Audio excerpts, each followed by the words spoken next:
There are moments in television history that stop you cold, moments where you forget you are watching a competition and instead find yourself witnessing something rare and genuine. The night a 13-year-old girl from a tiny village in northeast England walked onto the stage of America's Got Talent and opened her mouth, millions of people experienced exactly that. Her name was Courtney Hadwin, and nothing about what followed would be simple. This is the full story of her extraordinary rise, the painful losses that came with it, and the long, quiet road back to herself. Courtney Hadwin was born on July 6, 2004 in Hartlepool, in County Durham, England. She grew up in Heselden, a small village where life moved at its own unhurried pace.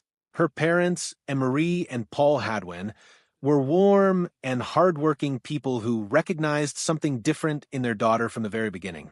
As a self-taught artist from a young age, Courtney spent countless hours absorbing the music of legends like Tina Turner, Etta James, and James Brown, teaching herself to feel sound before she had the formal language to describe it. She credits a single pivotal moment, watching a young girl perform on Britain's Got Talent when she was 9 years old, as the spark that first made her believe she could do it too. Her training was earnest and serious. She attended Schottenhall Theatre School, Peanuts Master Classes, Kate Sir School of Music, and Julie Miles Vocal Ovation. Week after week, she arrived at these programs not because her parents pushed her, but because the pull of music was something she could not explain and did not need to. She rehearsed vocal scales before school, studied breath control and phrasing, and chose songs not for their difficulty, but for the emotions they carried.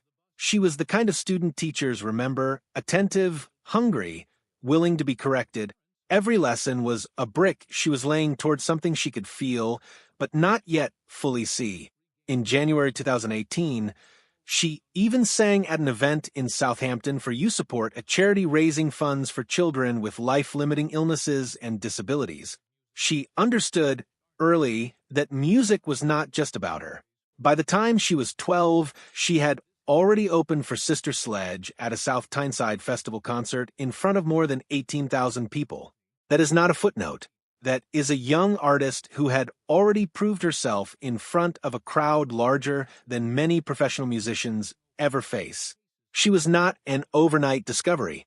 She was a girl who had been quietly building herself into something remarkable, one rehearsal at a time.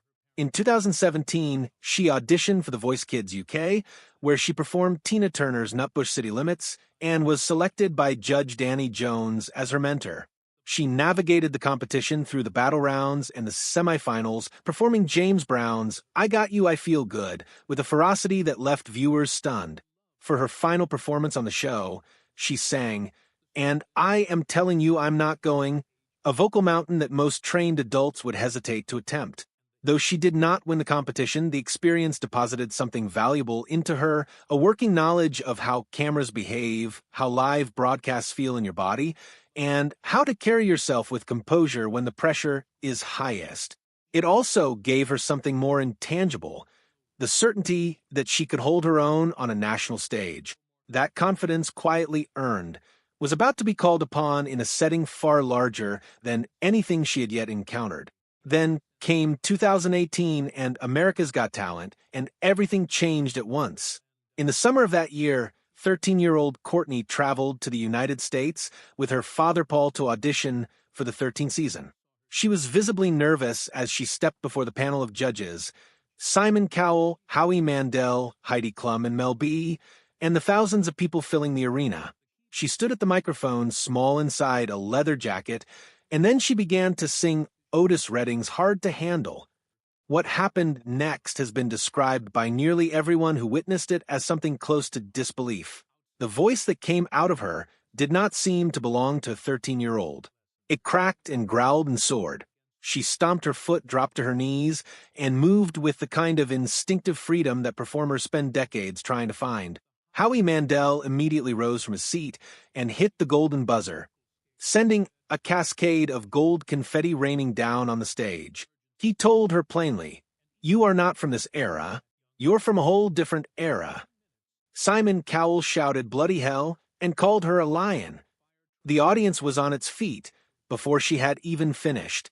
The clip spread across social media that same night with a speed that felt almost violent.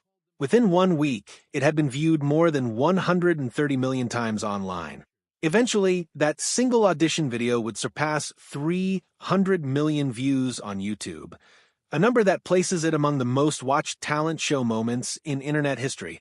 News outlets compared her to Janis Joplin. Her hometown newspapers ran front-page stories. Messages poured in from fans in countries she had never visited. People writing to say her voice had moved them to tears, had reminded them of something they had lost, had given them something they needed. She moved through the competition with the same intensity she had brought to that first audition. In the quarterfinals, she performed James Brown's Papa's Got a Brand New Bag, earning another standing ovation from every judge. In the semifinals, she sang Steppenwolf's Born to be Wild and advanced again. In the finals, she took on Tina Turner's River Deep Mountain High on the biggest stage of her life. She did not win the competition. She finished in 6th place, with illusionist Shin Lim taking the top prize, but by that point, the competition's outcome felt almost beside the point.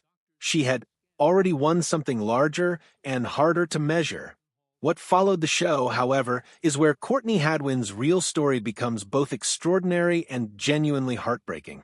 Because fame, especially the kind that arrives in a single viral moment, has a way of creating enormous expectations that the machinery behind it is not always equipped to fulfill.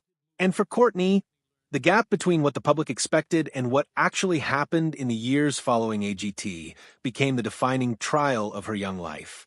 In December 2018, she signed a record deal with Simon Cowell's Psycho Entertainment in partnership with Arista Records, a Sony music label. Cowell said publicly that he would never forget her first audition and that he was genuinely excited about her future. Arista's president David Massey called her an exceptional talent with a voice and spirit well beyond her years. Courtney herself described it as a dream come true, saying she had always wanted to write original songs and that the chance to do so while staying true to herself felt almost unreal. In 2019, she returned to television for America's Got Talent, The Champions, where she performed an original song called Pretty Little Thing to another standing ovation from all 4 judges. She released a covers album called The Cover Sessions that same year, recording songs by artists including Harry Styles and Lil Nas X, evidence of a young artist with broad musical instincts who could inhabit a wide range of material. She was also booked to perform at the 50th anniversary edition of Woodstock in August 2019. That booking carried enormous symbolic weight. Woodstock had been the crucible where rock and soul legends burned themselves into history during the summer of 1969. Being asked to perform at its anniversary was an acknowledgement that the music world saw something of that lineage in a girl from County Durham. Then, just days before the festival was scheduled to begin, Woodstock 50 collapsed entirely due to catastrophic organizational failures.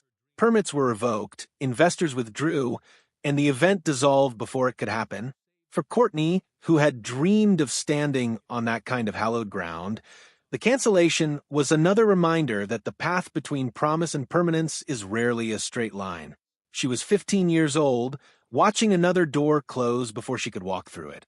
The years that followed became the quieter, more private tragedy of Courtney Hadwin's story. After the initial explosion of attention, something shifted. No full studio album appeared. Her social media presence went silent. Her Instagram was wiped clean, as though she were erasing herself from view. Fans who had followed her journey with devotion began asking the same question in comment sections and forums. What happened to her? The answer, it turned out, was not dramatic in the way that gossip tends to demand. It was the slower, more suffocating kind of difficult. When Psycho Records closed its doors in 2020, Courtney found herself without a label home at an age 16, when most people are still figuring out who they are. The momentum that had felt unstoppable had stalled. The industry machine that had lifted her up had simply moved on. The way industry machines always do when the next sensation arrives, she had been championed publicly by Simon Cowell, described as the future of music compared to Janis Joplin, and then, in the span of a label closure, she was on her own. She later reflected on it plainly, saying that she had disappeared to rebuild and was now fully doing it her way. That sentence contains within it the weight of years. And rebuild she did, though not quickly and not loudly. The heartbreak of that period, the label closure, the years without a proper debut album, the experience of being globally famous as a child and then suddenly navigating the world without that scaffolding, is real, even if it does not fit neatly into a single dramatic moment. There is a particular kind of grief in being discovered at 13 and then having to figure out, alone, how to become an adult artist in a world that primarily remembers you as a sensation. Courtney Hadwin lived that grief for years before anyone outside her immediate circle was paying close attention. What makes her story ultimately one of resilience rather than ruin is what she chose to do with the silence. She wrote, "She studied her craft with the same seriousness she had brought to those early rehearsals in County Durham. She worked with Grammy-winning producer Kevin Bowe from Minneapolis, building a creative partnership rooted entirely in authenticity rather than commercial calculation. She released independent singles, Breakable, That Girl Don't Live Here, Call Me Back, Monsters, each one showcasing a voice and an artistic identity that had deepened considerably from the raw teenager the world had first encountered. These were not covers of famous songs. They were windows into a person who had been through something and had found language for it. In an interview with Fault magazine, she reflected on why the debut album had taken so long, and her answer revealed how seriously she had come to take her own artistry. She had wanted the songs to be drawn from real experiences, which she simply hadn't accumulated enough of when she was younger. That kind of patience, the willingness to wait until you have something true to say rather than releasing something hollow, because the moment demands it, is rare in any artist, let alone one who became famous at 13. In September 2025, she finally released that debut album, Little Miss Jagged, a record that blends soul, rock, funk, and punk in ways that feel entirely her own rather than borrowed or assembled for commercial appeal. She sold out a headlining show in London. She booked a UK and Portugal tour. She announced more dates. The audience that had been waiting for her, it turned out, had not gone anywhere. She also rebuilt her Instagram from scratch, captioning one post simply, "Not a girl anymore." Courtney Hadwin's tragedy is not the kind that announces itself with a single catastrophic event. It is the kind that accumulates quietly in the gap between what the world expects of a phenomenon and what a human being can actually sustain. She was handed a thunderbolt at 13 and asked to hold it steady while growing up. The label deal that was supposed to launch her career instead led to years of professional uncertainty when that label folded.